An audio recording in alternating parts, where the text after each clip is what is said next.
wakati mtu anastahili kuuliza maswali. The duo was however rescued by a group of mourners at a nearby funeral service who heard the commotion. Waliambiwa hiyo maneno, hawaku respond vizuri, waliact na wakapiga chief na assistant wake, na kisha kama sisi watu wakaaji wa hapa tukasikia tumekasirika sana, kwa sababu wale ambao tunapotelea kwa wao ndio watushughulikie wakati tuko na shida. Kama wao wanapigwa, hakuna nidhamu katika vijana. So ningeomba wale ambao wanakunywa pombe wajue kila kitu kina mpango wake. Luckily, they did not sustain physical injuries but called on residents to shun such behaviors and observe the laid down regulations to maintain law and order. Ili pombe iishe na watu at least wabadilike. Hatuwezi kubali watu wengine kutoka bari ati wakuja watuharibie jina au wakuja watuharibie ile kazi tumefanya. Police managed to arrest one of the suspects who is in custody at Oljororok Police Station. For Lunchtime News, I'm Ruth Wambui. And to another unfortunate event is that relatives of a man who drowned in River Nzoia on Saturday is appealing to the national government to intervene in the rescue mission by giving local divers professional gear. The deceased Elvis Baraza, a resident of Bubango village in Bunyala sub-county, is reported to have drowned while collecting sand. Hello? Friends and relatives of Elvis Baraza, who drowned in River Nzoia on Saturday afternoon while collecting sand from the river, continue to camp at the shores of River Nzoia in Busia, hoping to get news of their missing loved one. Nilipokuwa kwa boti ndo sasa hata sijaanza, nimeshafunga. Nikishafunga sasa narudi hivi nyuma. Huyo jamaa sasa narudi nyuma nianze kutoa nguo ili tuanze kazi. Na watu wananiambia mwenzangu, shikilia mwenzako. So a search by rescue team failed to trace the body of the 30-year-old man, and the family is now appealing to the national government for assistance. Alianguka kwa maji kama mimi sijui na sikuona. Sisi boti yetu ilikuwa ya mwisho, ilikuwa ya nyuma. Tungekuwa na boti nyingine ilikuwa nyuma huko, hiyo jamaa angepatikana, angeziwa. Bunyala Assistant Chief Martin also is cautioning sand harvesters to take safety precautions while carrying out their operations. Police are investigating the incident. Ben Chumba, Lunchtime News. Elsewhere, parents with children who need special needs have been urged to register them with relevant education institutions and stop hiding them from the public. Speaking when awarding checks to 2 primary schools in Voi with special needs children, Area Member of Parliament Jones Mlolwa noted that more facilities are being made available so that such children can benefit. Voi Primary School Special Unit received 280,000 shillings, while Munyambo Primary Special School for the Deaf received a check of 270,000 shillings. Mimi tu ambacho kinataka niuhimize ni kwamba vile tumesikia tunahitaji shule ya secondary school hapa ambayo ni special needs, na hiyo tutaenda kufanya mpango tuhakikishe kwamba tumeijenga kwa miaka ijayo, labda si mingi, kwamba kama tuko na shule ambayo imekuwa fully registered, we need a secondary school pia ambayo itaweza kufundisha watoto hawa na kama watoto wengine. Baadhi ya watoto ninaona sasa wanafuzu paka kwenda kwa vyuo vikuu.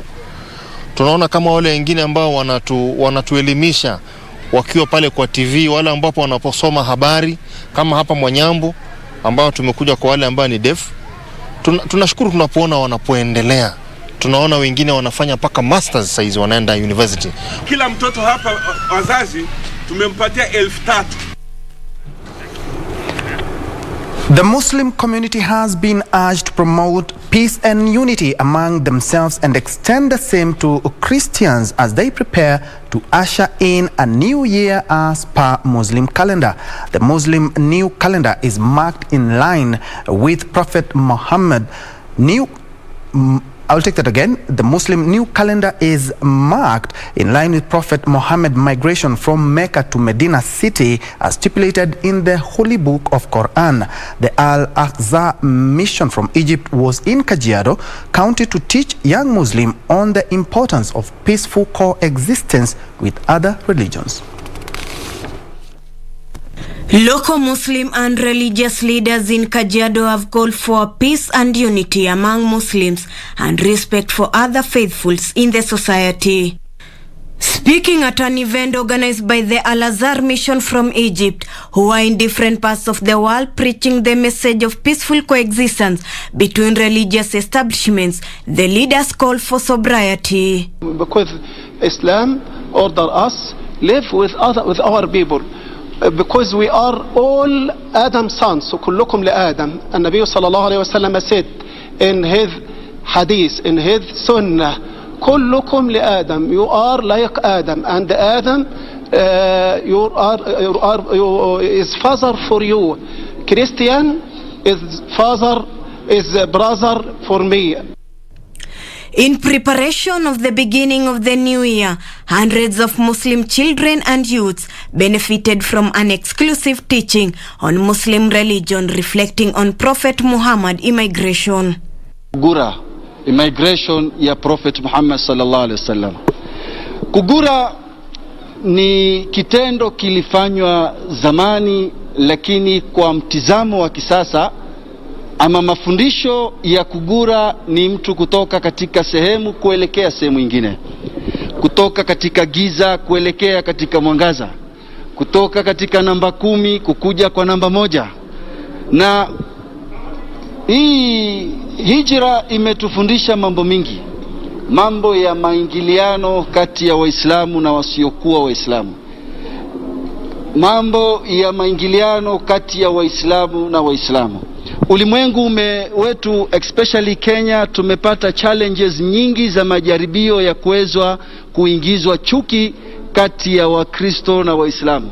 Lakini katika kugura leo tunajaribu kuelezea kwamba hakuna chuki kati ya Waislamu na Wakristo, wala hakuna chuki kati ya taifa na taifa lingine, kwa sababu the 2-hour session at Kajiado Town Jamia Mosque brought together local Muslim religious leaders and imams from Egypt serving in Kajiado County. Chukue hatua mbele ya maisha, yale maisha aliyotoka achane nayo, akuje kwa maisha mazuri zaidi.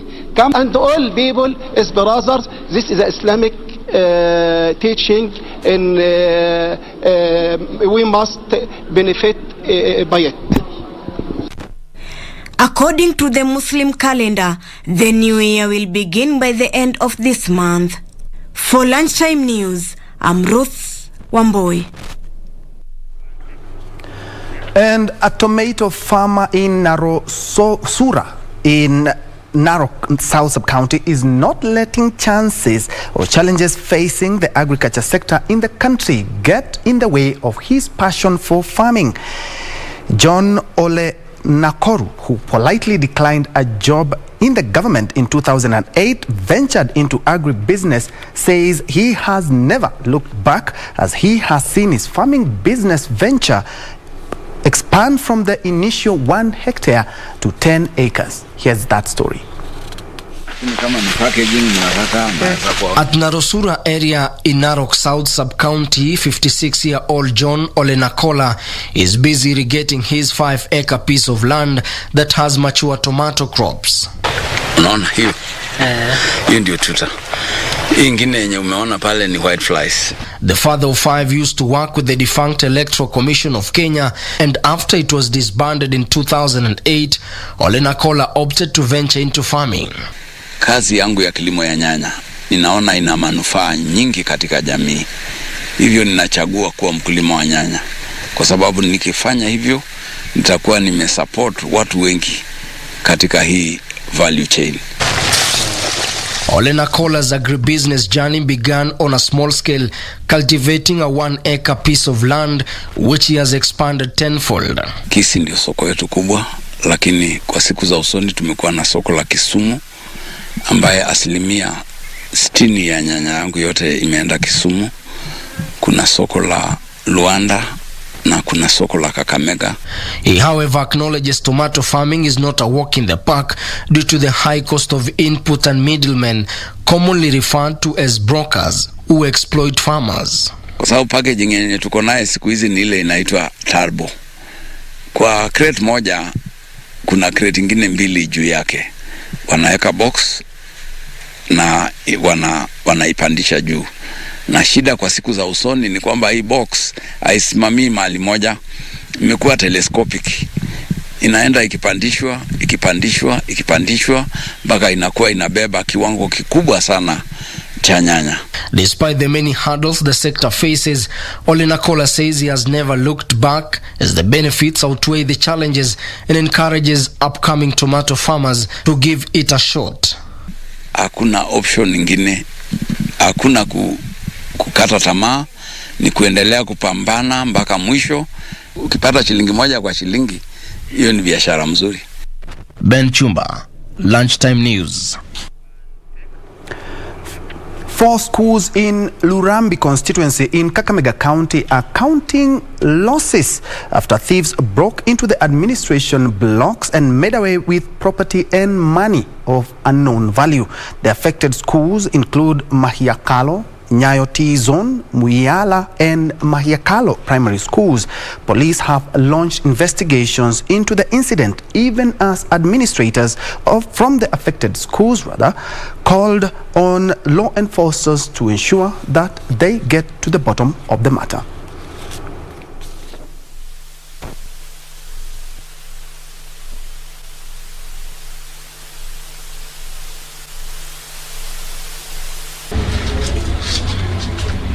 Kukawa na watatu, mmoja akiwa na chuma na wale wengine walikuwa na mawe.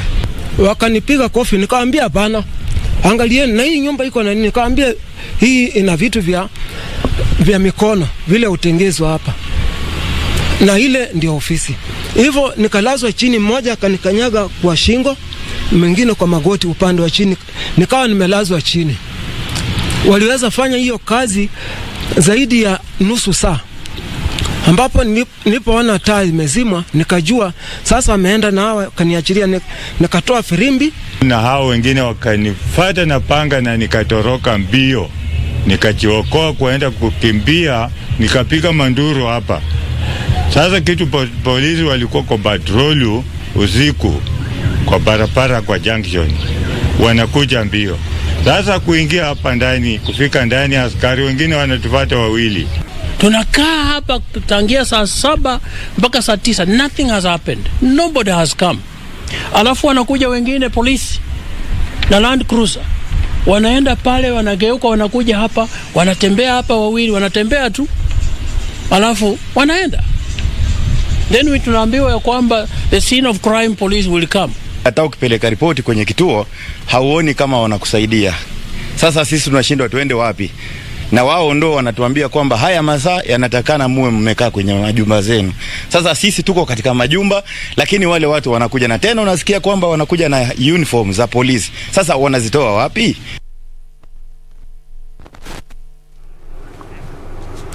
Moving on, Baringo County Executive Member for Health, Dr. Richard Rotich, is urging men from the Pokot community to support breastfeeding women by shunning outdated cultural practices.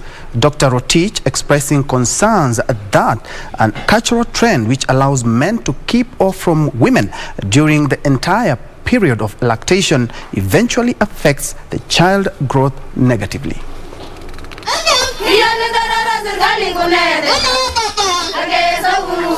Songs and dance, women putting their best foot forward to send a message to their fellow men.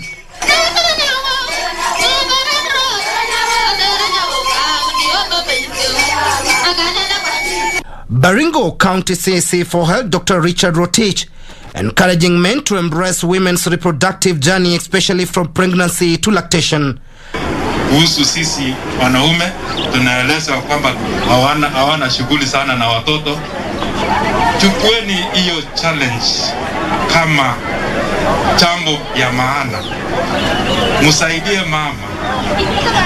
Msaidie mama katika hiyo kazi. At celebrations to mark the World Breastfeeding Week held between 1st and 7th August annually, Dr. Retich noted that the Pokot community has been lagging behind when it comes to breastfeeding, a trend which he says will be reversed through sensitization. Kuna haibu wewe pia ni sehemu moja ya hiyo mtoto. Mama ako na hiyo jukumu. Ine wewe ni kupatie moral. Patie moral hiyo, patie the peace, patie stability kwa nyumba na provide. Wakati ile unapeleka ng'ombe yako kutafutia malishe, tafuta nafasi pia make sure kwamba umeachia ng'ombe kadhaa na kuchunga watoto.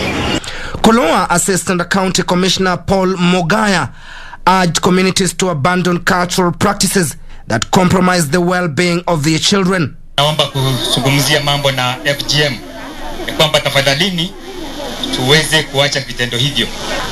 Mambo na breastfeeding ambayo ni afya tayari nimeguza. Nimefurahia sana jinsi ambavyo mmeitekeleza hapa mbele kwa njia ya uigizaji. Kama wangelipwa ile malipo yao ingekuwa juu sana. Kwa hivyo ningependa kusema ya kwamba muweze kuongelea mambo ya service. The celebrations in Tiati were held under the theme of boosting resilience of vulnerable rural households. Timothy Kipnoso for Lunchtime News. Let's now shift focus to education matters, where a section of leaders from Northern Eastern region are calling for a mind shift among pastoralist communities in a bid to promote academic excellence. The leaders who met in Nairobi say communities need to refocus from engaging in unending conflicts to exploring dispute resolutions, mechanisms and interventions that benefit younger generations. Perennial conflicts in the northern part of Kenya have greatly affected the education sector in the region, leading to underdevelopment. Now, community, religious and political leaders are calling for a change of track to ensure future generations are protected. This perennial conflict is affecting the standard of education in our area. One of the main reasons why we want to build this school is to change the thinking of the community. And the only way to change the thinking of the community is to empower them through education. For you to have a mark on life of these northern people, we better start changing the young generation so that they can't keep fighting each other. They say communities should embrace reconciliation to resolve disputes which in many cases affect academic performance of children. Mahali pote wako wadumishe amani, wakae kwa amani, wote ni wandugu, hakuna haja ya kupigana. Muhimu ni wasome, watoto wasomeshwe na wakae kwa ndugu. You know, we have a lot of problem. You will see a child who was in school going on very well. The parent, the father has died, the mother is not there. They have moved, they become refugees in other places. All these things. I think it is the high time that these people from northern Kenya stop, especially Marsabit County. Meeting in Nairobi, the group, which also includes professionals, also discussed how to empower existing institutions such as the Center of Excellence, Golbo School in Marsabit County. We are deliberately putting the school in that isolated place because we want to pull the pastoralist. We want to pull several counties into that school at the end of the day. Project which is not benefiting the community, we invite them to bring their children to this unifying school so that we will stop fighting, perennial fighting, which is very historical. Our forefathers have fought so many years. There is nothing beneficial in these fights, and we will invite all professionals, and including the leaders.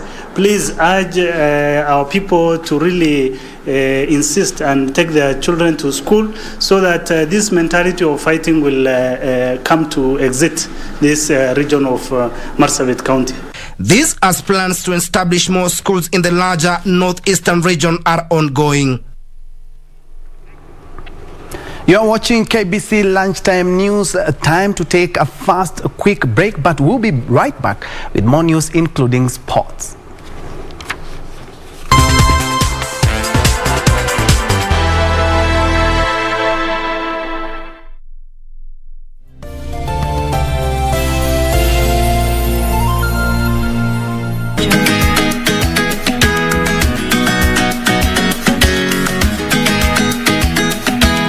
Nipashe maana wewe mama mipasho kabisa. Haya. Shida iko wapi kwani?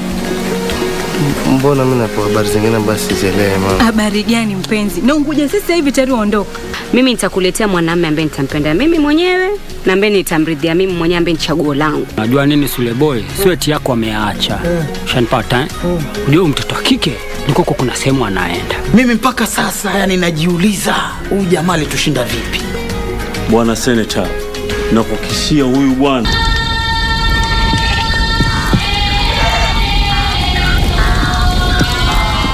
In the beginning, there was the Word, and it was all. Then there was the light, and the world was revealed. With his gifts, war, love, power, death, faith.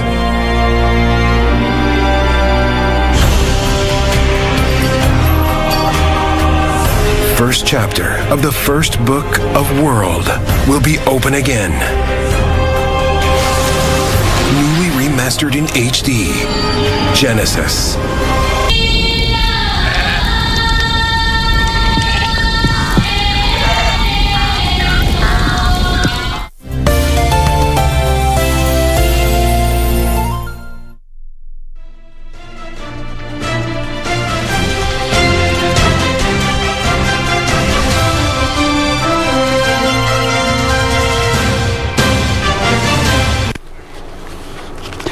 Welcome back. And in sports, Tusker FC came from a goal down to register a 2-1 win over Sofapaka in a Football Kenya Federation Premier League match played on Saturday at the Ruaraka grounds. Meanwhile, AFC Leopards claimed a 3-1 win over Vihiga United at Thika Stadium. Wakarudi tena vizuri, lakini tena goli la pili hapa. Cheza sawa. Peter, the young one, the Leopards before Kevin Omoni bagged a consolation goal for Vihiga United. Meanwhile, Tusker came from 1 goal down to beat Sofapaka 2-1.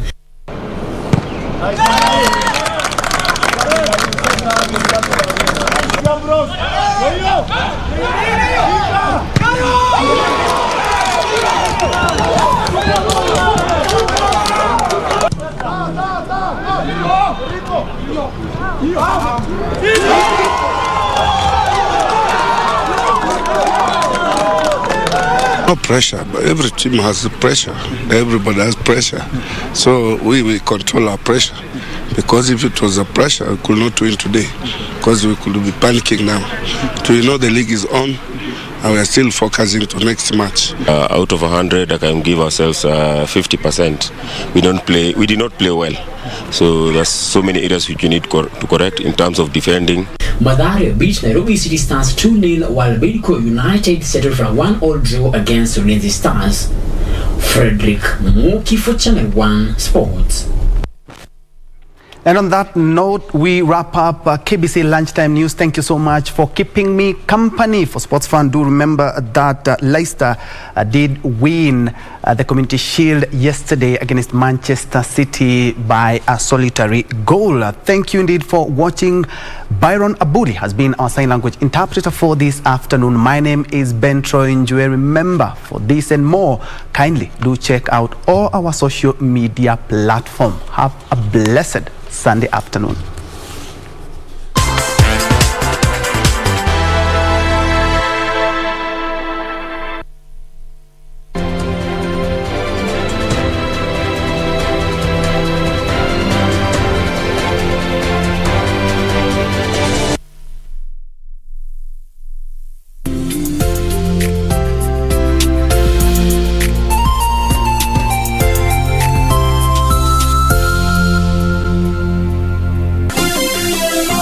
Vera Beauty College.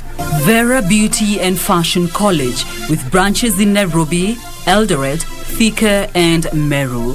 Did you know that we are a TVET approved institution? We offer courses in fashion design, interior design in soft furnishing, event decoration, flower arrangement, event planning, hairdressing, barbering and dreadlocks, beauty therapy, makeup, nail technology, spa massages, teaching skills, TOT, solo business management, and many more.